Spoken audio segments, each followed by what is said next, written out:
안녕하세요, 이민자입니다. 이 시간은 일반인의 실전 사주를 하나 풀어보도록 하겠습니다. 사주는 경신년 을유월 을미일 경진시에 해당합니다. 43세의 여명의 사주인 것입니다. 이 사주에 가장 두드러진 것은 관살이 혼잡되고 매우 태왕하다는 것입니다. 여명의 사주에 있어서 관살은 남자를 의미하는 것입니다. 이 사주에서 남자의 입장에서 보면은 궁극쟁제가 일어나는 형국인 것입니다. 이것은 화류계를 찾는 남자, 바람기가 많은 남자를 의미하는 것입니다. 즉 관살이 태왕하다는 것은 남자와 엮이게 된다는 것을 의미하는 것입니다. 특히 일간이 극신약하기 때문에 자신이 줏대가 없고 잘 휘둘리고 자존감이 매우 떨어진다는 것입니다. 즉 바꾸어 말하자면 화류계의 인연이 닿는 사주라 할 수 있는 것입니다. 특히 금수가 태왕하면서 관살이 태왕하고 일간이 극신약하면 화류계에 종사할 확률이 매우 높은 것입니다.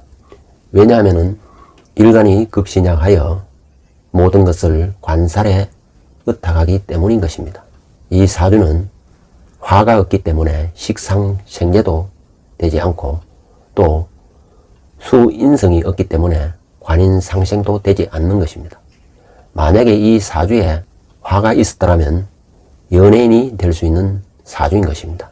또 인성이 있었더라면 일반 직장인에 종사하는 사주가 되는 것입니다.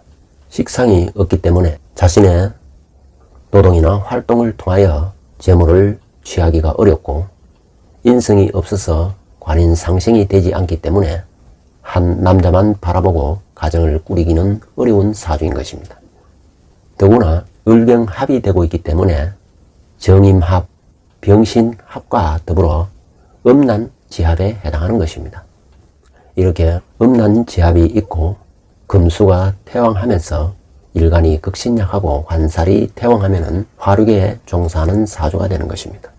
이 여명은 사회적으로 성공한 남자를 만나 생활비와 주택을 챙겼던 것입니다. 즉 돈 많은 스폰서를 만났던 사주인 것입니다. 그럼 이 사주의 오행을 분석해 보겠습니다. 이 사주는 목이 2개이고 화가 이 사주에 없습니다. 사주에 화가 없다는 것은 일에 대한 열정이 약할 수가 있는 것입니다.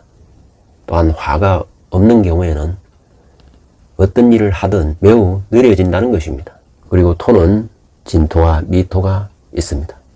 그리고 금은 원령을 얻고 무려 사주의 절반 이상을 차지하고 있는 것입니다. 이렇게 관이 태왕한 사주이고 금이 매우 태왕한 사주인 것입니다.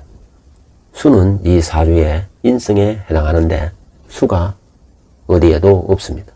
수가 없다는 것은 자기 자신을 잘 챙기지 못한다는 것입니다. 어떤 면에서는 아둔하고 지혜롭지 못하다는 것을 의미하고 또 충분한 휴식과 수면을 취하기가 어려운 것입니다. 사주에 금이 태왕하기 때문에 이 사주에서 일단은 목을 찾아야 하는 것입니다. 을목이 진토와 미토에 뿔이 내리기가 어려운 것입니다.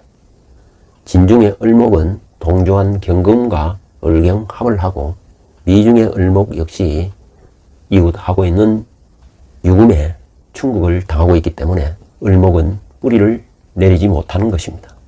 을목을 대신하는 화도 이 사주에 없기 때문에 태왕한 금을 따르는 사주인 것입니다. 즉 관살을 용신으로 하기 때문에 생금하는 습토는 희신이 되고 또 금용신을 보호하는 수는 한신이 되는 것입니다.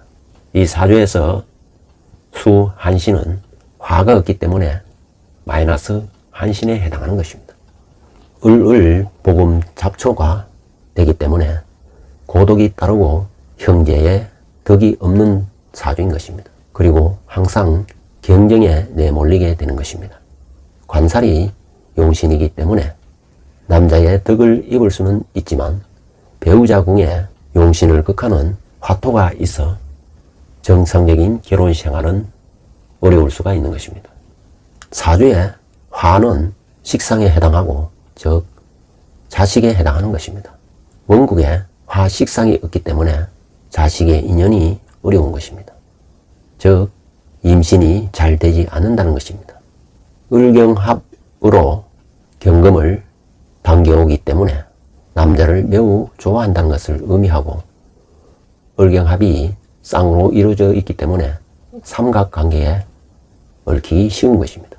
또한 경금은 을경합으로 떠나기 때문에 다른 경쟁자에게 남자를 빼앗긴다는 것을 의미하는 것입니다. 식상이 없는 사주는 자신의 일정한 틀에 안주해 버린다는 것입니다. 새로운 계획이나 변화를 싫어한다는 것입니다. 즉 타성에 젖기 쉽고 매너리즘에 빠지기 쉬운 것입니다. 왜냐하면 나를 둘러싸고 있는 체제, 나를 통제하고 있는 관습, 나를 둘러싸고 있는 이 환경에서 벗어나기 어렵다는 것입니다. 화가 있어서 화급금을 해 주어야 자신을 구속하고 있는 환경으로부터 벗어날 수가 있는 것입니다. 그러나 이 사주에는 화가 없기 때문에 주어진 환경에 안주해 버린다는 것입니다.